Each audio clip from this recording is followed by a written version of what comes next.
Ils ont démontré. Alors voilà, on est revenu sur le plateau. C'est vrai que le sujet, on continue par nos illusions. Nous, les discuter. On reçoit sur le plateau Dominique Alizioux, directeur de publication de Chronique de la Semaine. Bonsoir Dominique. Bonsoir Samuel, bonsoir à tous et à toutes. Alors, on était en train d'évoquer le sujet de l'Afrique du Sud, où l'ex-président Mbeki accuse l'ANC d'être un parti de noirs et passeurs et d'eau. Vous répondiez à la question de savoir si aujourd'hui, dans l'Afrique du Sud, multiracial, arc-en-ciel, comme on la présente, est-ce qu'on peut élire un blanc président? Bon, si on présente, est-ce que l'ANC est en mesure de présenter un candidat blanc aujourd'hui aux élections, surtout à l'élection présidentielle? Bon, c'est la question qu'on peut se poser. Mais vous savez, les Noirs ont été tellement, ont souffert tellement des Blancs qui ne se sont pas encore, jusque-là, ils ne sont pas encore revenus. Ils ont toujours gardé comment on l'appelle, la manière dont ils sont stigmatisés.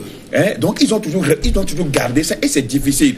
Progressivement, ils vont s'en débarrasser pour que la couleur arc-en-ciel de l'Afrique du Sud puisse être visible. Bon, donc, je crois qu'il faut cultiver les mentalités jusqu'à ce qu'on puisse accepter facilement les Blancs. C'est vrai quand même que les Blancs eux-mêmes se sentent stigmatisés des fois.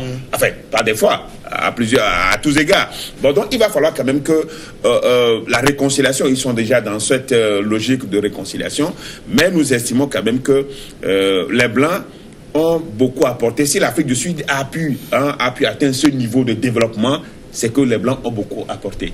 Et il faut composer, avec eux et de manière progressive. Ça ne va pas venir d'un coup de baguette magique, mais il faut aller progressivement et que la déclaration de Thabo Mbeki, comme je le disais, c'est un véritable pavé. Oui. Mais moi, l'interrogation que je me pose, c'est que est-ce que les leaders comprennent quelque chose? D'abord, est-ce que les leaders comprennent quelque chose? Parce que les leaders de l'ANC, les leaders noirs, est-ce qu'ils comprennent quelque chose? Parce que s'ils comprenaient quelque chose, leur langage, leur discours seront de nature à construire déjà, à préparer les citoyens, la masse, sur cette éventuelle, ce n'est même pas une éventualité, c'est une évidence, sur cette évidence. Parce que si les leaders, parce qu'on a vu, est-ce que Jacob Zuma, à un moment, il a pu faire passer des messages en ce sens? Est-ce que Thabo Mbeki, est-ce que ils comprennent quelque chose pour commencer par préparer les siens, ou ils pensent, ou ça leur profite, que la majorité des Noirs gardent toujours ces préconçus-là, parce que en leur intérêt, et puisque comme ça, ils pourront toujours voter pour eux. C'est pourquoi je dis que nous, les Noirs, nous ne devons pas toujours avoir une façon limitée de réfléchir. Il faut toujours réfléchir de façon dimensionnelle.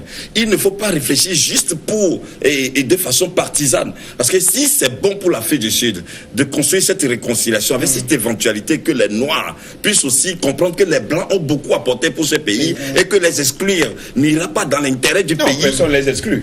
N'ira pas dans l'intérêt du pays. Donc, on n'a pas besoin de magie avant qu'ils ne comprennent que non, si un Blanc présente un bon programme et qu'il peut, votons pour lui parce qu'on le fait de façon patriotique et non pas de façon ethnique ou partisane ou etc. limitée. Non. Dominique, est-ce que ça ne va pas être compliqué dans l'Afrique du Sud aujourd'hui? Rappelons que officiellement l'apartheid, puisque c'est le premier président noir venu en 94, ça fait 24 ans, et 24 ans, les souvenirs de plus de 200 ans d'apartheid sont encore très vivaces. Évidemment, c'est une triste réalité, mais je crois que les esprits peuvent rapidement évoluer, parce que vous savez, aujourd'hui, Mandela a tenté vraiment de s'occuper de ses frères abandonnés dans les misères, dans les townships, qui n'ont pas d'eau, d'électricité et autres là. Il a essayé de faire tout un programme, mais ça n'a pas résolu fondamentalement tous les problèmes.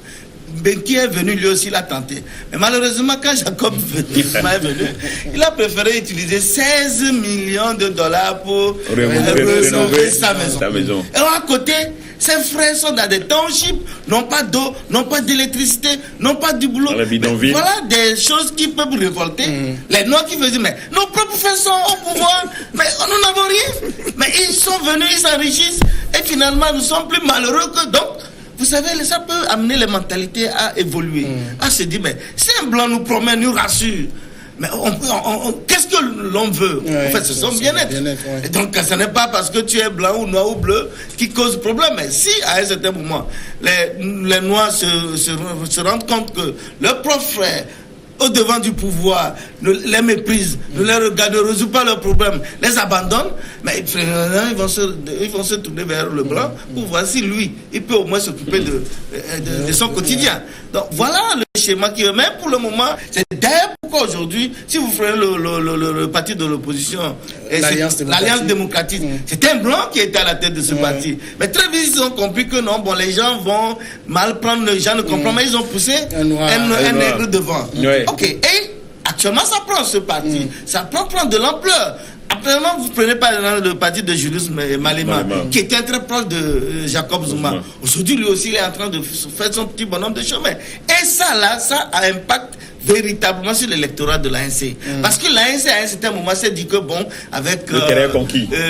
Voilà, avec tout ce qui s'est passé, les Noirs sont aigris, ils ne peuvent en aucun cas voter pour un blanc, en aucun cas voter pour le blanc. Mais aujourd'hui, les mentalités vont commencer par évoluer, pas changer, pas se dire. Alors, mais maintenant, sur la question de la redistribution des terres aujourd'hui, est-ce qu'il n'y a pas pour la justice nécessité de rétrocéder les terres à leurs propriétaires, à leurs vrais propriétaires? Il y a un problème. Je crois qu'il faut le faire en évitant de créer un autre président. Vous prenez le cas de Zimbabwe, quand Mugabe s'est réveillé un beau matin, il a découvert que beaucoup de Blancs finançaient Morgan Tsvangirai. Il a dit, bon, là, je vous prends vos terres. Et l'économie zimbabwéenne a été totalement... Parce que c'était une économie basée sur l'agriculture. Donc, si aussi l'Afrique du Sud ne prend pas garde et ne voit pas la nécessité de... Bon, c'est vrai qu'il y a des gens qui ont des hectares, des terres immenses.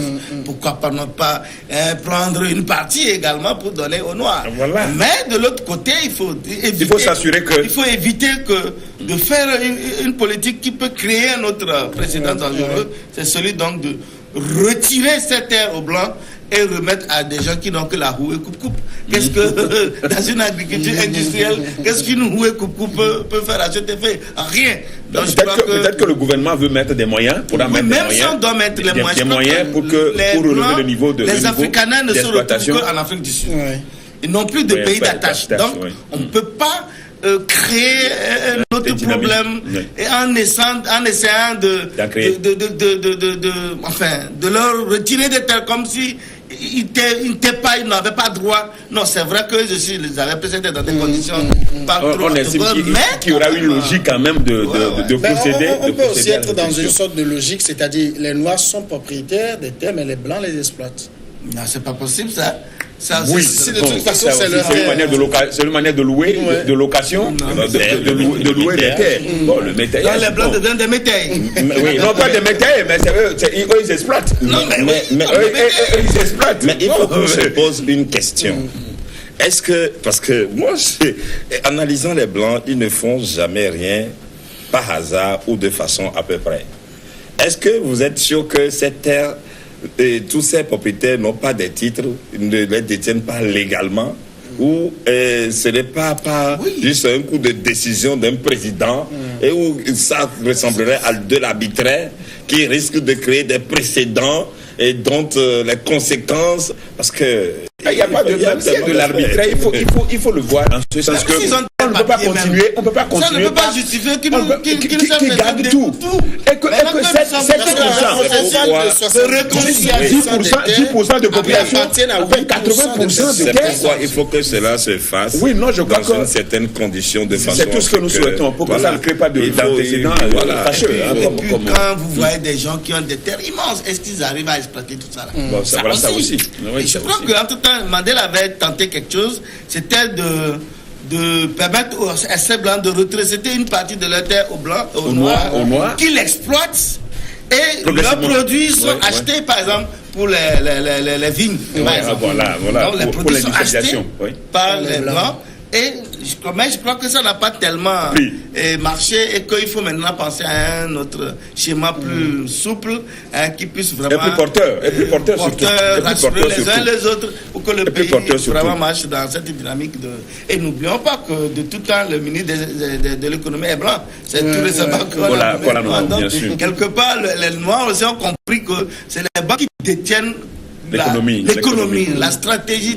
Donc, il vaut mieux mettre de l'heure pour avancer que de vouloir tout ça là il doit faire des calculs pour éviter. Je crois que Cyril Ramaphosa c'est pas un parvenu, je crois il était dans la partie s'il le dit, ils vont penser ensemble même avec les Blancs et essayer de voir comment on peut faire un état des lieux et puis essayer d'avancer.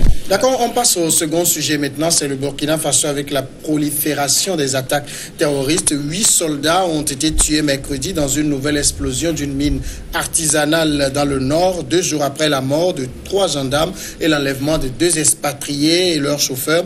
Je viens d'apprendre que 8 soldats burkinabés ont trouvé la mort après que leur véhicule a sauté sur une mine artisanale déposée par les ennemis de notre peuple, a déclaré le président Roch-Marc Christian Kaboré. Le véhicule de tête d'un convoi militaire au départ de Baraboulé pour Djibo a sauté donc sur un engin explosif. Et il faut rappeler que les mines artisanales sont devenues le mode opératoire maintenant des groupes terroristes. D'abord, comment ça s'explique qu'aujourd'hui le Burkina semble être entré véritablement dans le viseur des terroristes?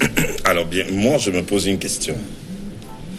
Je me demande s'il n'y a pas une main obscure de Blaise Compaoré dans cette histoire-là, pour essayer de se redorer le blason, de façon à ce que c'est le moyen qu'il trouve pour toujours créer de cette situation, afin que à un moment les Burkinabés disent avec Blaise Compaoré il n'y avait pas de toutes ces attaques, il n'y avait pas cette situation, et donc finalement il faudrait qu'on tende la main à Blaise Compaoré parce que en matière de sécurité il est à même de pouvoir relever les défis, comme si Blaise Compaoré est éternel, comme si Blaise Compaoré ne peut jamais mourir.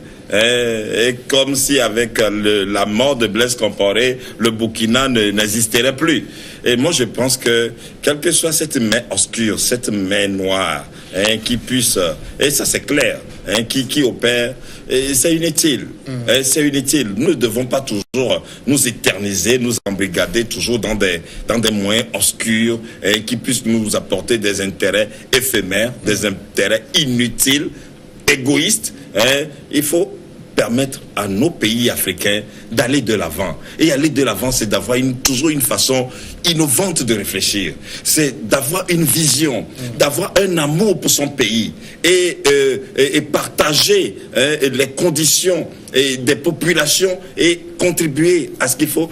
Je suis sûr que si Blaise Compaoré avait présenté des excuses, même de loin, à son peuple, et je suppose, je ne dis pas qu'il est derrière, mais je dis c'est mon analyse, s'il y a une autre démarche, un autre moyen de pouvoir présenter ses excuses, faire profil bas auprès de son peuple, je crois que les Burkinabés apprécieront, et je crois que leur Moro Naba ou même le président Roch-Marc Christian Kaboré, ils iront vers une certaine réconciliation de façon à ce que Blaise Compaoré revienne au pays et que tout se passe normalement, parce qu'il est un ancien chef d'État et il peut encore beaucoup apporter pour son pays. Il ne faut pas l'ignorer, il ne faut pas le minimiser. Ouais, moi je prends en compte ce que disait mon frère Kounou tantôt. Vous savez, c'est vraiment simpliste de rester là à accuser l'autre lorsqu'on ne trouve pas de solution au problème. Vous savez, au temps de Blaise, mais il y avait des attaques au Mali. Les djihadistes opéraient au Mali. Et Blaise, bon, il y avait à l'époque même des enlèvements, des otages, comprenez, et que c'est Blaise qui intervenait avec le général Diendéré pour libérer tout ce beau monde. On a même allé attaquer là où Blaise vit, en Côte d'Ivoire. Les terroristes ont frappé là-bas. C'est toujours Blaise. Je crois qu'il y a un élément que peut-être vous n'avez pas pris en compte, c'est le fait qu'au temps de Blaise, il a essayé de discuter, il discutait avec ces réseaux terroristes. Même il les accueillait, ils logeaient même à Ouagadougou. Ils étaient là. Et comme ça, il avait la sécurité chez lui. Et avec eux, il essayait vraiment de les convaincre pour arrêter aussi de s'attaquer à certains pays comme le Mali et autres. Mais quand le gouvernement, l'insurrection est venue, le gouvernement Macky-Sall Kabore est venu, on les a traqués, on les a chassés et ils ont fui comme des lapins et d'autres même ont été interpellés à cet effet. Vous pensez que... Dans le chef, général Diendéré. Non, je parle des terroristes, oui, des autres terroristes. Oui, bien sûr, le chef. Bon, maintenant, ils ont replié vers leur base qui est le Mali. Bon, du Mali, l'attaque, les premières attaques, ceux qui sont venus attaquer Hôtel Splendide et Café Capitulino. Mais ils ont été formés, ils sont venus du Mali. Ils ont été formés là-bas. Donc c'est eux qui se disent, ah ben vous êtes venus, vous vous en prenez, nous allons vous montrer. Alors Blaise n'a rien à foutre dans cette affaire. Blaise est le chef. Non, Blaise n'en est pas. Le chef. Non, moi, je crois et les a utilisés en Côte d'Ivoire. La dernière fois quand ils ont attaqué l'état-major, oui. Je vous dis que c'est le peintre qui a sauvé les chefs d'état-major du G5, parce que la réunion devait se tenir dans une salle. Et c'est la veille que le peintre est allé mettre la peinture, et le soir, l'un des officiers rentre, il voit que l'odeur était trop forte. On ne pouvait pas tenir la réunion. Et on a délocalisé la rencontre dans le camp, dans l'état, mais un peu ailleurs. Or, les terroristes avaient les informations comme quoi c'est là. Mais ils ont détruit le bâtiment. Ils ont détruit le bâtiment. J'ai dit que s'ils étaient là, si le peuple avait fait la peinture avant, et que la réunion on aurait tué tout l'état-major. Donc c'est dire que aujourd'hui, non, je peux terminer. Oui, c'est pour dire aujourd'hui. Et le comble, c'est que certaines pointes du renseignement sont actuellement en prison. Le RSP, la puissante armée formée de bêtes qui a aguerri à ce genre d'action, a été dissoute et ces éléments, et d'autres sont en fuite, d'autres les papiers dans les garnisons et sont ignorés royalement. Maintenant, on met en exergue ceux-là qui restaient dans leur camp et qui rongeaient leurs pouces à traquer les terroristes. Qu'est-ce qu'ils peuvent faire? Rien, absolument. Oui, mais vous savez, juste en une minute, le développement de M. Dominique vient me réconforter dans ma position, parce que c'est trop facile. Et là, il semble nous présenter comme si M. Blaise Compaoré est le chef des rebelles. C'est lui que les rebelles écoutaient. Et quand il a la possibilité d'empêcher aux rebelles d'attaquer le Mali, etc. Donc, les rebelles sont les chiens de Blaise Compaoré. Et donc, Blaise, on a écouté en Côte d'Ivoire tout ce qui s'est passé, etc.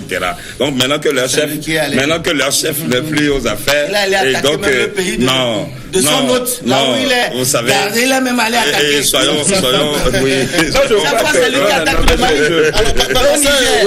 Il y a quand même, Dominique a touché un point en parlant des anciens du RSP. Est-ce qu'ils ne sont pas un peu aussi, ces anciens qu'on a éparpillés, un peu devenus mécontents, peuvent faire ce genre d'attaques? Non, je crois quand même qu'il ne faut pas aller chercher loin pour retrouver, pour situer ce qui se passe au Burkina.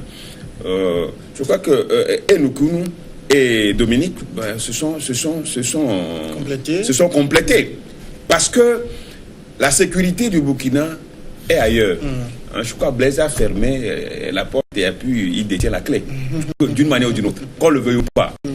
Il a fermé, il a la clé. Parce que s'il pouvait discuter, il pouvait loger les terroristes et les djihadistes chez lui à Ouaga 2000. Alors, ce qui veut dire qu'il les connaissait bien. Le réseau, il avait le monopole du réseau. Il les nourrissait, il les ravitaillait, il les équipait. Non, c'est ça, tout le monde le sait. Que c'est comme ça se passait. Alors maintenant que Blaise n'est pas aux affaires, même si Diendéré est en prison, même si les gars, le régiment, le puissant régiment, garde présidentielle, RSP, ils sont en prison, c'est dit quand même qu'il faut aussi noter la suite, le prolongement de ce réseau, la suite du réseau, qui est toujours là. Bon, donc, Blaise se fait toujours indispensable. Se fait toujours indispensable dans le Burkina Faso actuel, d'une manière ou d'une autre. Et il peut avoir encore les comptes, même si dans son pays autre, il y a eu une attaque terroriste, ça ne veut pas dire que Blaise, aujourd'hui, parce que sous lui, il n'y avait pas ça. Si après lui, il y a ça, ce qui veut dire que ce soit le nord, que ce soit l'est aujourd'hui attaqué, qui est presque pris, les terroristes gagnent vraiment du terrain au Burkina Faso, et ça inquiète. Donc c'est pour dire que la situation actuelle inquiète, mais même sans faire de procès d'intention à Blaise Compaoré, il doit en savoir quelque chose parce que, mais il ne faut pas ignorer aussi le fait que la Libye a été déstabilisée par la France, par la chute de Kadhafi. Donc, il y a tous ces facteurs-là qui entrent en jeu et personne ne pourrait ignorer le rôle que est Blaise Compaoré et certains de ces éléments qui se sont sauvés. Ce ne sont pas tous qui sont en prison. Il y a des éléments qui sont dans la nature et qui pouvaient rejoindre le Mali, le Niger et autres. Donc ces éléments aussi peuvent continuer, même s'ils n'ont plus de relation directe avec Blaise Compaoré. Ils peuvent continuer par agir. Mais c'est des éléments qui ont été entretenus par Blaise. Bon, donc, Dominique, vous avez touché quand même, par exemple, en parlant du peintre qui a sauvé l'état-major. Ça veut dire que ces terroristes sont extrêmement bien renseignés. Déjà, même pour l'attaque de mercredi, ils savaient que le véhicule allait prendre cette voie-là. On s'imagine que ce n'est pas des gens anodins, conformes et qui débarquent comme ça. Mais c'est ça l'autre problème, c'est le renseignement. Ça veut dire que les terroristes sont plus renseignés que le renseignement de la militaire. C'est ça, c'est très grave. Quand il y a ce décalage, je vous dis qu'il serait difficile aux forces de sécurité de venir à bout des têtes. Parce que ces opérations étaient tellement planifiées, organisées tellement que tu vas te demander, mais, ou bien même en interne, même, il y a des complices. Il n'y a pas de complices. Parce que vous savez, l'armée burkinabé est pratiquement formé ou façonné par Blaise. Et ce qui se passe, il y a des aigris. Des gens peut-être même qui sont au service du régime actuel, qui sourient, mais ils sont prêts à ils ont le cœur parce que d'autres trouvent que ce qui est arrivé à Blaise est une humiliation. Et il faut venger. Tout est possible, tout à l'heure, c'est un cocktail qui contribue. Mais je voudrais relever et dire à mon confrère que ce n'est pas Blaise qui est allé attaquer la Libye. C'est Sarkozy qui allait attaquer la Libye. Et ces premiers djihadistes sont venus de là, s'est installé au nord du Mali. Et vous vous rappelez au temps de ATT, Amani Touré, qui essayait aussi de les cajoler pour éviter qu'ils viennent l'attaquer et surveiller le coup d'État. Et quand le coup d'État est arrivé, non, je crois avant le coup d'État, il y avait une attaque. Puis le coup d'État est arrivé, et ils ont envahi, et la suite c'est quoi? Donc aujourd'hui, s'il faut il faut accuser quelqu'un, fondamentalement c'est Sarkozy. Sans cette attaque, si Kadhafi vivait, il n'y aura pas ces velléités de rébellion qui vont prendre le nord du Mali dans la région du Sahel. Sahélienne. Et aujourd'hui, tous les terroristes viennent de là. Ceux qui ont attaqué la Côte d'Ivoire, ils viennent de là. Ceux qui attaquent chaque jour le Mali, ils viennent de là. Ceux qui attaquent le Burkina également. Mais j'ai l'impression qu'il y a une cellule burkinabé aujourd'hui qui s'organise. Voilà, parce justement, c'est ça. Ils sont maintenant à l'est, et le niveau nord de et Fanda, l'est, et au nord. Et la plupart de ceux qu'on interpelle, ils sont burkinabés. Avant, ceux qui ont attaqué le des Touaregs. Et ils venaient du Mali, c'était des Touaregs. Aujourd'hui, ils sont de la plupart. Aujourd'hui, on voit qu'il y a même les burkinabés qui trouvent. Il y a un réseau qui est en gestion. Justement. Alors, qu'est-ce qu'il faut? Je crois que le vrai problème fondamental, c'est de penser à une réconciliation pour rassurer les uns et les autres et avancer. Parce que, alors, avec ce qui se passe là, ce n'est pas évident. Aujourd'hui, les touristes ont déserté le Burkina Faso. Et c'est très grave parce que le Burkina Faso est un pays qui vit également sur l'économie basée sur le tourisme. Et là, c'est un point essentiel aujourd'hui que le Burkina est en train de... Moi, je pense que nous, les Africains, nous avons cette manie de toujours nous perdre le temps. Oui, nous perdons toujours le temps.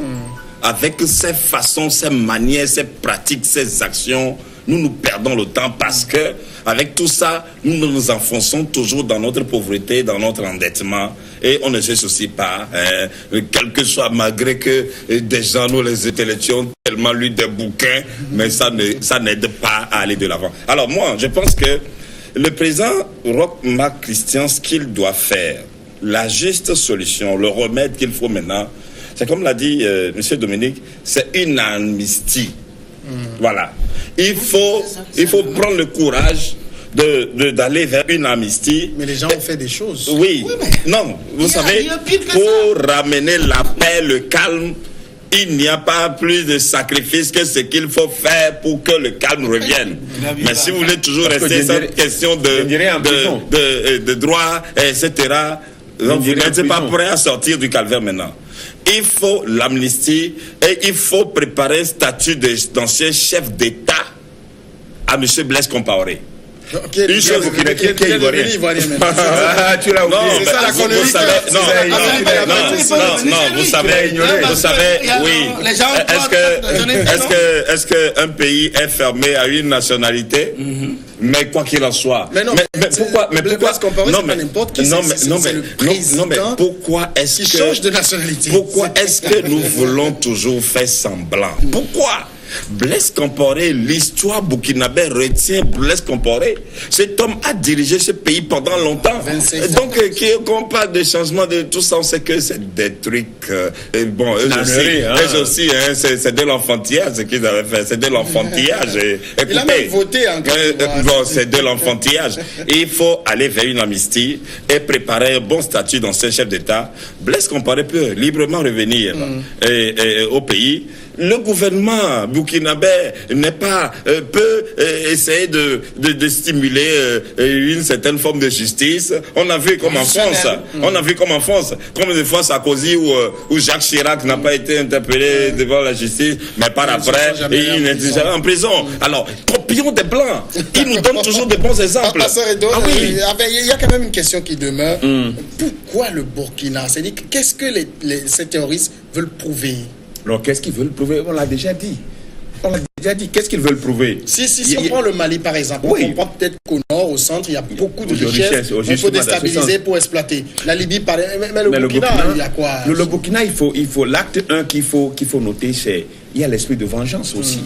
Il y a l'esprit de vengeance. Parce que ce qui est arrivé à Blaise Compaoré, c'est une humiliation.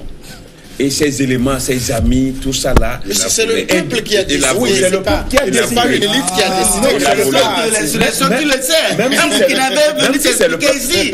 C'est un truc bien planifié. Même si c'est le peuple qui a décidé aujourd'hui, ce qui est, c'est que les gens veulent venger. Il y a l'esprit de vengeance, de règlement de compte. Donc, et ça va enfoncer. Ça va enfoncer. Le Burkina est en train de traverser une période difficile. Donc c'est pour dire que il n'y a pas de richesse non plus. Ils ne combattent rien. Il y a de l'or dans le nord. Oui, ben quand même. Mais ce n'est pas ce que les gens veulent. Ce n'est pas ce que les gens veulent. Ce que les gens veulent, c'est de perturber le régime, le mandat de Marc, celui-là que peut-être qu'ils indexent pour avoir été l'instigateur de